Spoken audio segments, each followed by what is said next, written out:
Okay, let's scooch, guys. There we go. Ready? 5,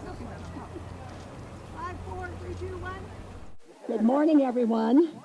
It's great to see everyone here for the dedication of the restoration of the historic arch and rock wall constructed in 1921 for Yreka Park.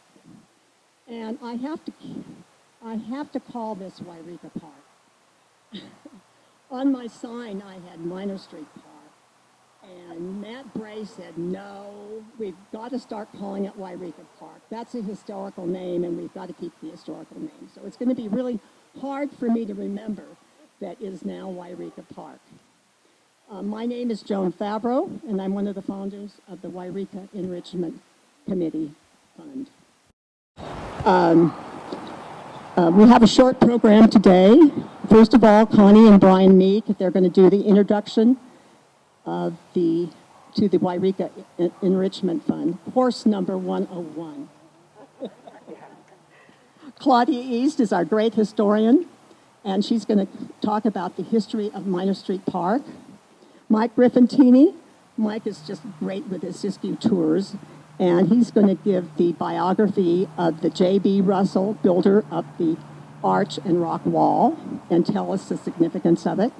And then I will just do a few things about what we did restoring the arch. After the speakers, we have an ice cream wagon that's supposed to be here. And I guess, oh, they're here, good, great. And after we're finished talking, you can go over there, and there is ice cream courtesy of the Meeks and the Favreaus. It doesn't come out of the Enrichment Fund endowment. Okay. Hit it, Connie and Brian.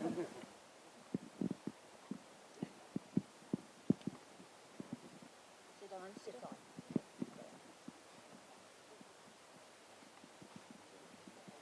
Okay, I'm giving you a little introduction to the beginning of the Yreka Enrichment Fund. In 2015, David Simon was on the City Council and had the idea of creating a fund for grants to improve our city. It was to be funded by 0.25% sales tax increase. It was on the ballot as Measure I, and it did not pass. However, Joan Favreau and Brian Meek were on the board of the then Shasta Regional Foundation, now called Community Foundation of the North State. And Joan wanted to create a fund through them to promote enrichment for Yreka. She pounded the pavement to gather the funds from the community members and gathered enough money to start the fund. The Enrichment Fund was created in 2018 to benefit and support nonprofit and governmental agency projects in the city of Yreka. Joan continued to work to grow the fund, giving Tuesdays to add to the fund and asking for local donations. And today the fund has grown to over $150,000. Thank you, Joan. Okay, Brian. This fund is a field of interest endowed fund, meaning it's restricted for its intended use through the enrichment of Yreka, and it will last in perpetuity. It is administered by the Community Foundation of the North State, which consists of a very competent administrators and a volunteer board of directors from throughout the North State. It employs the skills of professional investment advisors. Everyone is tasked to grow the funds diligently and as prudently as possible. The returns on investment are what makes the grants possible.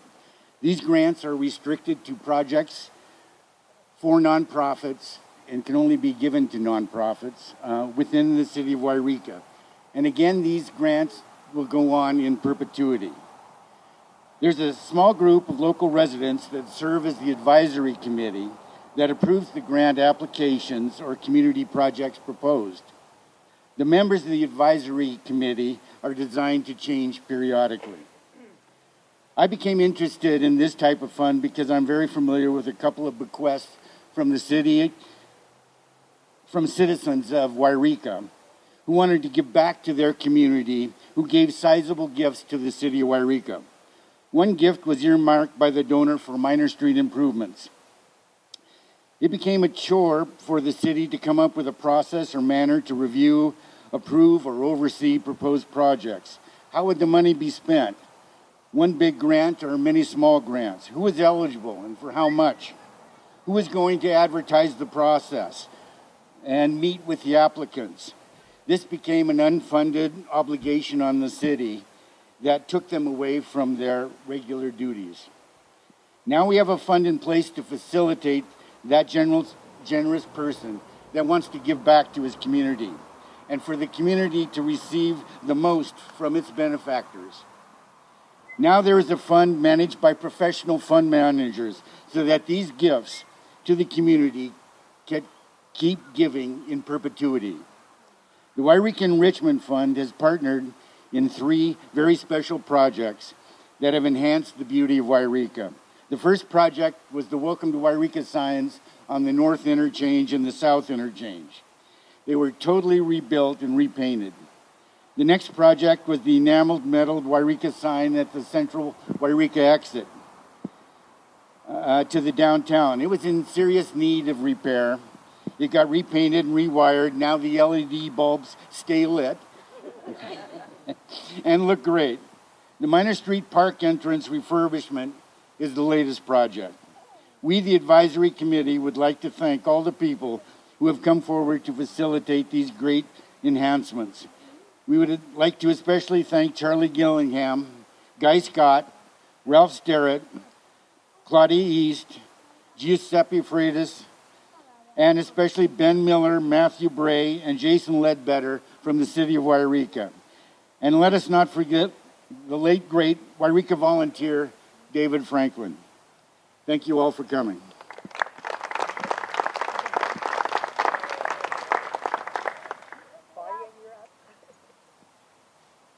Claudia is our great historian. If you want to know anything about history in Yreka, Claudia knows.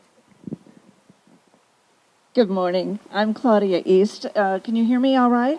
Thank you. I'm going to talk a little bit and briefly, hopefully, about the history of the park here.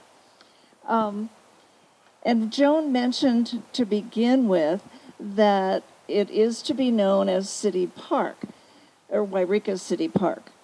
The name has changed a little bit over the years, but I'll give you a clue of what we have known.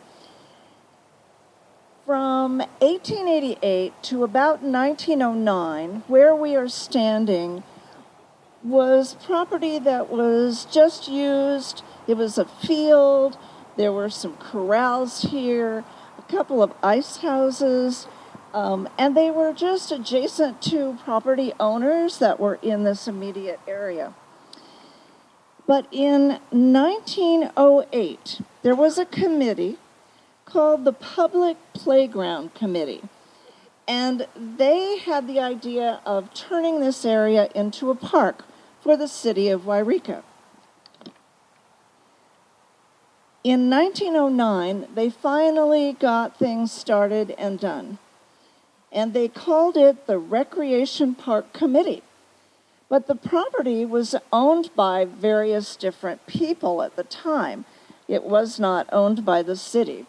And so they paid a rental fee in 1909 of $1,600 to be able to use this land as a park. Once that happened, they came and they took out the corrals, they cut down fruit trees that were here behind people's houses, and it wasn't quite as large at that time that we know today. They've added property over the years slightly. But in 1909 as well, both the McLeod Lumber Company and the Weed Lumber Company donated a train carload full of lumber for the park. And they made various construction items, and one of them was a big dance pavilion that was wooden. Where it was located, I have yet to figure that out, but I thought it was kind of interesting. In 1913, the city held a great big 4th of July activity here. In 1914, they were really into the Chautauqua events, and they had a Chautauqua tent here, and the newspaper said it would hold over 2,000 people. I can't imagine how big that tent was, but that's what they said in the paper. 1915 was kind of a milestone year for Siskiyou County, and it was the very beginning of what we know as and see as the archway today. The very basic structure of the front of the arch, the part that says Siskiyou and the pillars that go down, and you can see it on one of the pictures on the plaque, was made by J.B. Russell for the 1915 Panama International Exposition in San Francisco. Siskiyou County had a 1,600 square foot exhibit, and we also had our gold collection there exhibiting, and the entrance to the gold room was part of the archway that you see today that was made by J.B. Russell, and he won a gold medal, the highest you could win, for his archway at that time. In 1919, after World War I, there was a revival of the county fairs, and this turned into the county fairgrounds, as it were. It was still private property, it was still owned by various people, but it was the fairgrounds. And you will read in a newspaper article, if you ever find it, I could probably give you the date someplace, when the archway went up, it was the archway to the fairgrounds, and that's what they mentioned it as. So the county fair was held here from 1919 to 1925, and it was only temporary, but they would put up horse corrals and other things, and then they had exhibits throughout the town in the business buildings as well. In 1920, they put a quarter-mile racetrack here that was for both horses and automobiles. Where it was exactly, I cannot tell you. I have not seen it. It was not in any photos. But in 1921, the archway was dedicated to the city of Yreka and donated to the city park, and as I said, it was the entrance to the fairgrounds at that time. There was a huge grandstand just about where you are standing. It was sort of a semicircle, and it was quite large. I don't know how many people it sat, but it was a big wooden one that was here. It wasn't until 1933 that the park was officially deeded to the city of Yreka. And I thank the city offices for giving me this information. We went back through some of the minutes from the city councils, and a little bit of it is a little bit interesting. On April 19, 1933, the park was officially deeded to the city of Yreka to be used exclusively by Yreka for recreational activities of its citizens, and if it ever ceased to exist, shall revert and become the property of the Yreka Social and Recreation Society. I don't know that they exist anymore, but that's what they said. This project was taken on by the then 2030 Club, and Randolph Collier was one of the main movers and shakers to help get this done at that time. In 1941, an interesting little bit of history happened. There was a gentleman in town who was a successful businessman named Henry Franklin.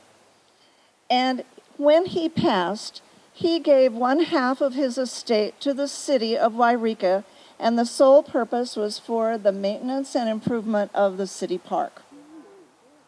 And it was an interesting story about this little guy as a sidebar. He was a Chinese child who was abandoned at birth on the doorstep of a black couple, and they kept him and raised him as their own son. And he was so thankful for everything the town of Yreka did. That was his impetus. He was a very successful businessman here, and he donated this money. There has been other money and other projects, of course, donated to the park, But that was just kind of an interesting little story that I found I thought was unique. In 1952, the city took on and did some major improvements. I think a lot of the trees we see were planted. I remember as a little child coming down and playing at the playground, and I see the same monkey bars are there that were there in the swing when I was 7, so those are no young things sitting there. Anyway, there have been other changes since the 1950s, but many of us probably remember those different things. So I will conclude that little bit of history of the park, and I don't remember who's next. Mike.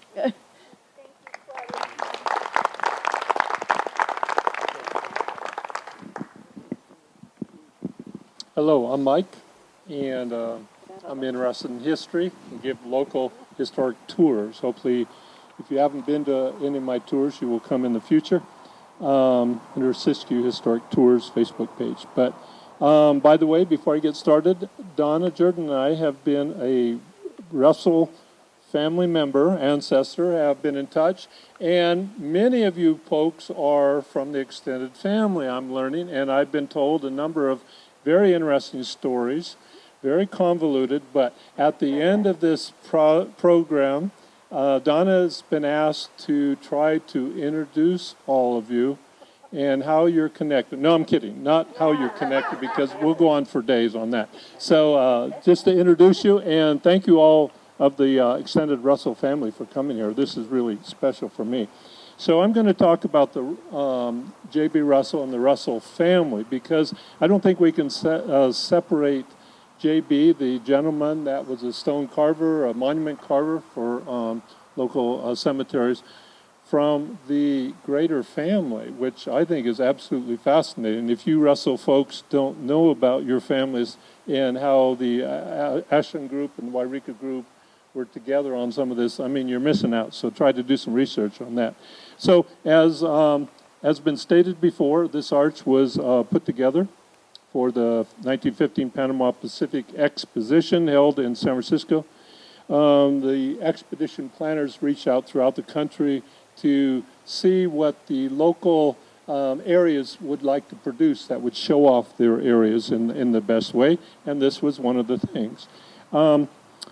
The Panama-Pacific Exposition, we don't know much about it now unless you're a historian, but it was put together because America had completed the Panama Canal.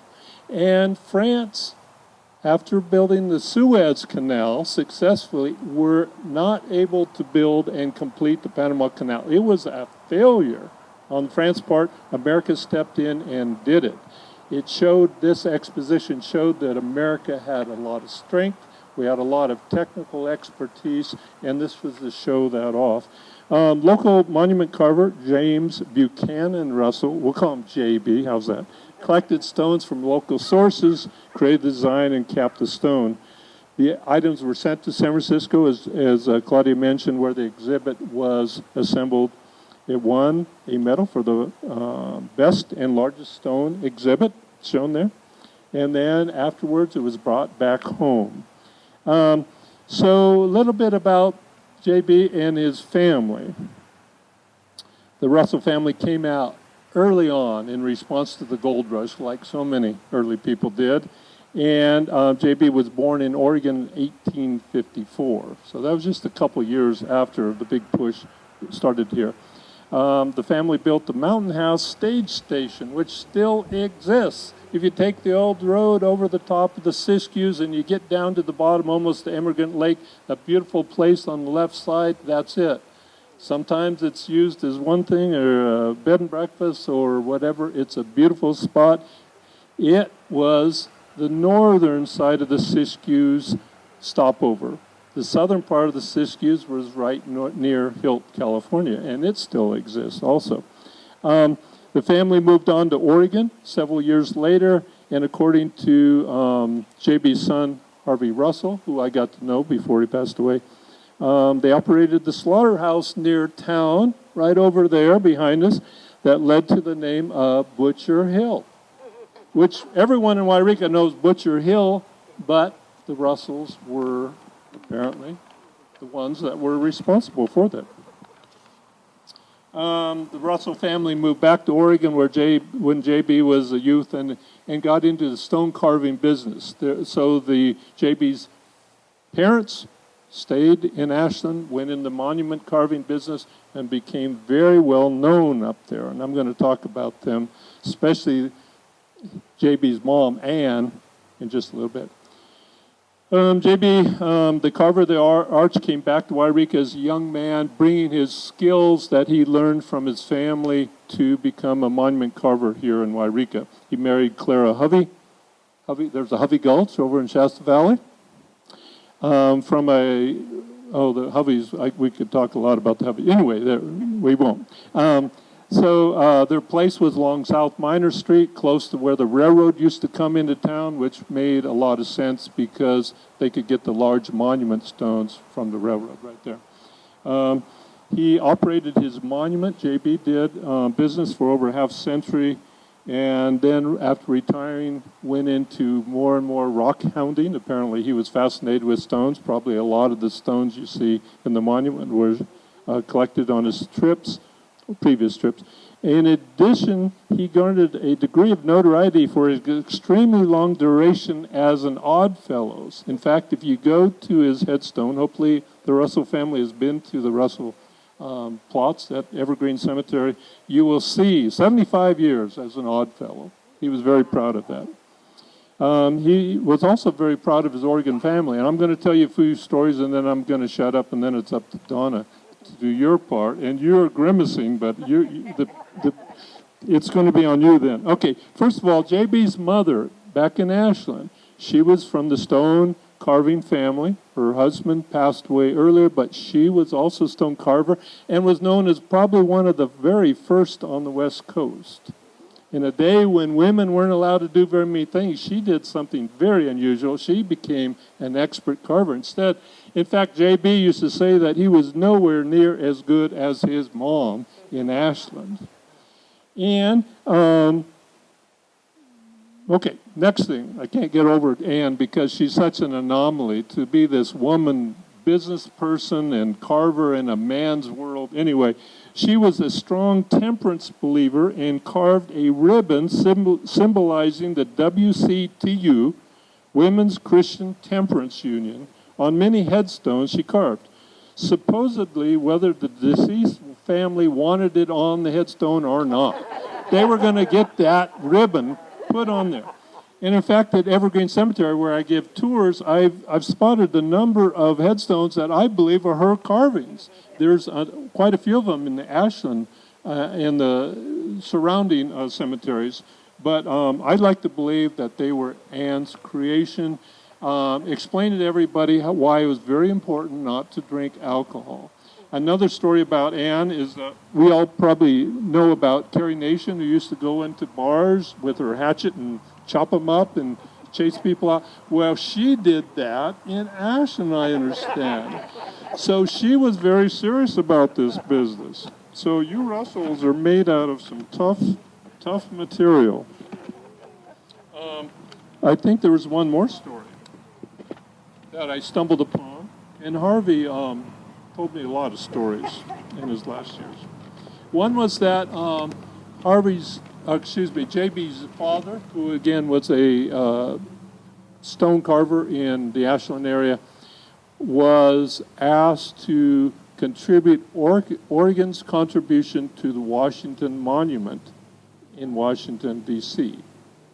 The family had several quarries in southern Oregon where they got their stone. They got a beautiful stone. He worked it up to the dimensions that was supposed to be then transported to Washington, D.C. In the process of getting it to the railroad, it broke. He had to go back to his quarry. He had to do the same thing again. He had to wrap it up better for transporting it by railroad back to Washington. So with that being said, Donna, would you like to take on the awesome responsibility of quickly pointing out your family members? So, here we go. Okay, so Charlotte and my dad were twins. So Charlotte had Judy. So we're great grandchildren. Judy and Jody. And then my dad, there's me, my sister Patty, and my brother Don. And then John is Claude's youngest daughter. John is their first son. Oldest and Arlene. My And then- sister is Arlene. Arlene. And Arlene! I didn't see you come. And we haven't, honestly, we haven't been together in a long time, so from here down, they're gonna have to help me. So, Judy has her daughter, Candy, and So let's bring the great-great-grandchildren. Everybody that's a great-great-grandchild come out. Which would Candy, Candy? no, not Jacob, Candy, The first, yeah. I'm too tall to be, April. So these are great-great-grandchildren. Right? Yeah. right? Yep. Right. So there's Candy is Judy's, April is my daughter, Amber Amber. is Jody, And Trevor, And Trevor. two of mine. and Willie's mine. Yeah, Willie is Arlene's. Don's son Zachary is here, so they're the second grade. Yep. So Okay. the third great grandchildren. Third great-grandchildren. Wow. Oh, Madison came. So I can introduce my grandchildren, but I need help with the other ones. Okay, do yours, Linda. So these are April's children, Eliana and Asher, and Judy. This is my oldest granddaughter, Madison. These are Candy's. Jacob, her son, and Raylyn. They're the young, these are 3 of 16 of mine. Yeah. None of my grandchildren are here. I have number 12 on the way. Mom was in labor last night, but it's subsiding. Patty, Arlene? you don't have any of your What? children? I have one You have one grandchildren? baby girl. John, She's 17. John, do you have great grandchildren? That's Willie. Okay. Oh, John. So I have a John too, but he's not here. And Patty has how many grandchildren? Well, between my husband and I, we have 7. But on my side, I have 2. And Dawn has 4 grandchildren. So there's our That's side. our family. That's our family. That's a lot. And Judy came from Texas. The rest of us are In the North Northern California and Southern Oregon. Southern Oregon, yeah. Okay, we can sit down. Okay, all right. Mike is ready to close up here, but I have a few words to say. My section is talking about the restoration of the arch. There are really 3 parts of it: the restoration of the rock wall and arch, the removal of the sycamore tree that was causing the arch to crack, or actually it wasn't the arch, it was the wall to crack, and then also the sign. So we started this in 2019, the latter part, and then COVID hit, and then it was dead for a couple of years.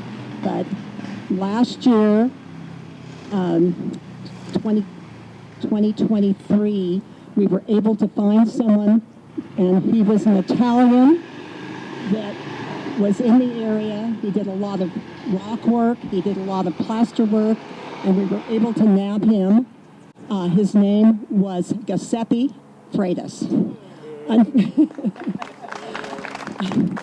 Unfortunately, Giuseppe is in Italy right now, and I don't know, I sent him an email, and it wasn't returned, but I didn't hear from him. But Giuseppe worked on this for about a month. We had some helpers, and that helped him.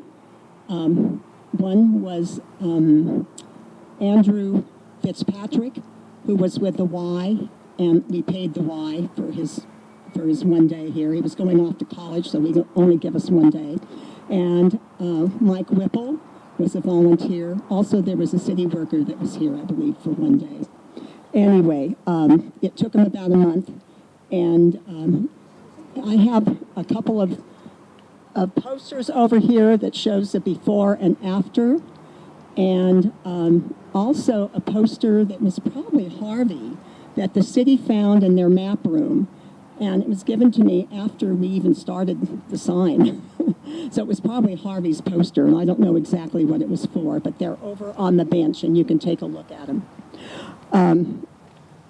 The first thing we did was remove the 2 cement benches that were out in front, and it kind of made me sad because these were in memorial to Jim Calkins, and Jim Calkins was a lovely man. Dave Calkins' father that came to live here for a few years, and so we just moved him over here, and I believe over here. So it was just a problem with the benches. There was graffiti on them. There was all kinds of lunches that were left, and it just made a really better look of the wall and the arch. How did we come about getting Giuseppe? He had done a couple of projects in here, and we looked at his projects and we thought, oh my gosh, this is a guy. And one of the ladies said, this is the guy you want, Joan. This is the guy you want. So that's why we hired Giuseppe. He built concrete that went and supported the wall. There was if you look on the right side, that top was taken off, and I don't know how kids got vandalized and took the top off, but that was in pieces, and it was down at City Hall, and we finally, Giuseppe patched it together, and it was put up on the, I guess it's the right side when you look this way. On the left side, it was hit by a car, and the city patched it years ago, but it wasn't a very attractive patch. So Giuseppe patched that also. He also did a header and over the arch, and also a sealant on top that hopefully will help if it rains and snows.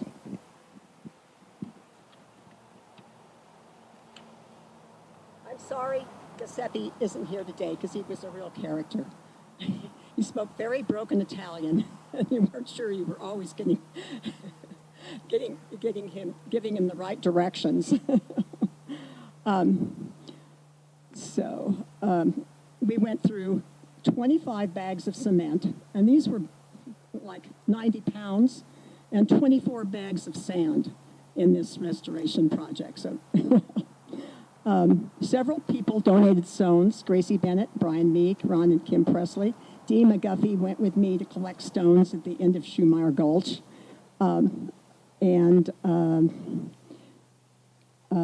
Let's see, I hated to remove the big sycamore tree, but there was just no way we could keep it because it was making a crack in the wall. And so Dustin Brown won the bid. We had 3 bids to remove that tree, and he removed the tree. The third thing we did was the sign, and it was revision after revision and revision. And this is a very simple sign. You'd think we could have done it in a week. I had some help on this. I had Bob Castor.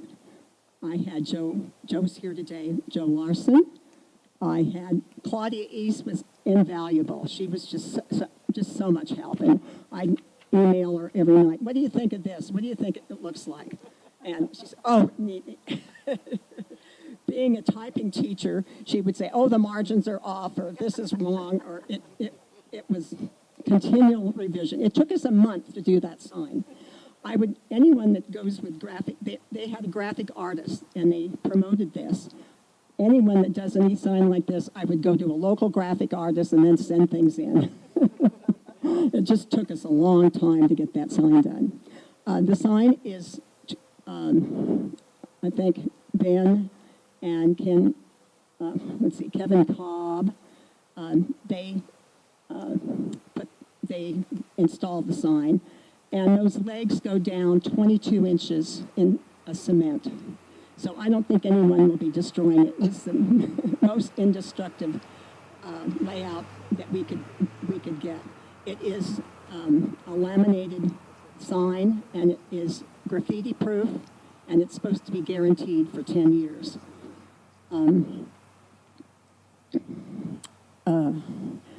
I just want to thank those that helped with the sign: Claudia, Mike Hendricks, Bob Pastor, Joe Larson, and Linda Richter.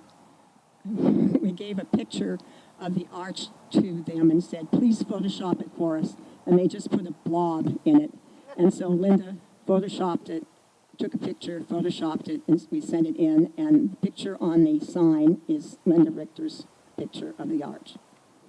I want to thank you all for coming today. I want to thank the city of Yreka. We have one more. And we have an ice cream truck over there, and you're welcome to go over and order your ice cream.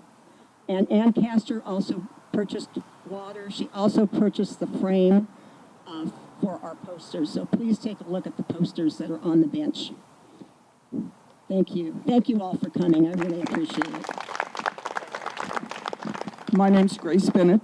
J.B. Russell was my great-grandfather.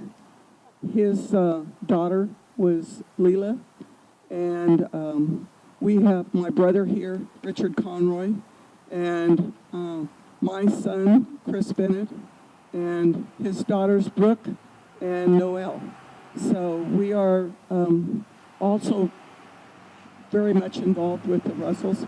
I remember going to Grandpa Russell's house on Broadway Street. It was right across the street from where Silverhearts was. It was a big 2-story house.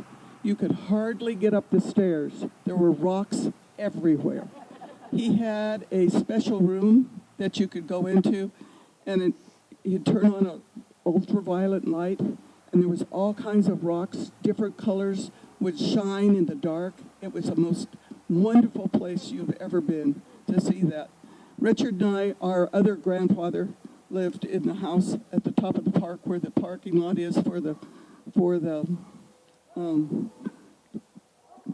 tennis courts.